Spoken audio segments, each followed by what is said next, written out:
One day, Jesus asked me, Peter, and the other brothers, James and John, to join him on a walk up a mountainside. As we climbed, we noticed how the path wound around the side of the mountain.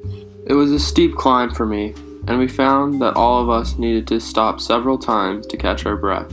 We were tired by the time we reached the top. For a while, we sat together, looking at the peaceful view. We could hear the birds flying overhead, singing their bird songs.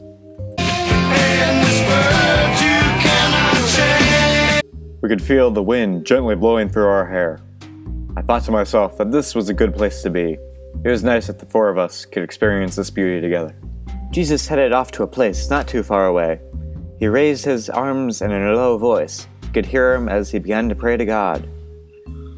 We also began to pray our own prayers to God. Time passed. It could have been minutes, it could have been hours. Slowly our eyelids began to feel heavy, and before too long we were asleep. Suddenly something seemed to us. We shook ourselves awake. We rubbed our eyes. Jesus' appearance has changed. His face began to shine with an inner glow. It grew lighter and lighter until it was more radiant than the sun. His clothing began to glisten and gleam, brighter and brighter until it was a dazzling white. Then, to our amazement, we saw Jesus talking to two other shining figures. Somehow, for some kind of reason, we just knew these two figures were the prophets Moses and Elijah. We heard them discussing of Jesus, the terrible events that Jesus was going to face in Jerusalem. We had to shield our eyes from the glare. It was so bright. We saw Moses and Elijah start to move away, gradually beginning to fade into the distance.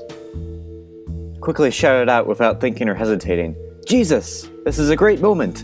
Let us stay up here. Let us build 3 shelters, one for you, one for Moses, and one for Elijah. I really was not realizing what I was saying. I was just being impulsive again, as I can be at sometimes. While Peter was still talking, a mighty rolling cloud came down and covered us. We found ourselves totally enfolded in the cloud. We became aware that it felt and seemed like God was very close. Then, from within the cloud, we heard a voice say, "This is my beloved. I love him. Listen to him." We just fell flat to the ground, each of us too scared and terrified to look up.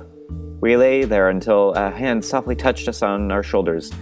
It was Jesus' hand. Jesus said to us, "Get up, and do not be afraid." We looked around and saw only Jesus standing there. He was looking and watching us. He gave us a smile of reassurance. We were speechless. As we walked down the mountain, we were mystified about what had taken place. There were so many things we did not understand. We had a lot to think about, and at that time, we told no one else what had happened.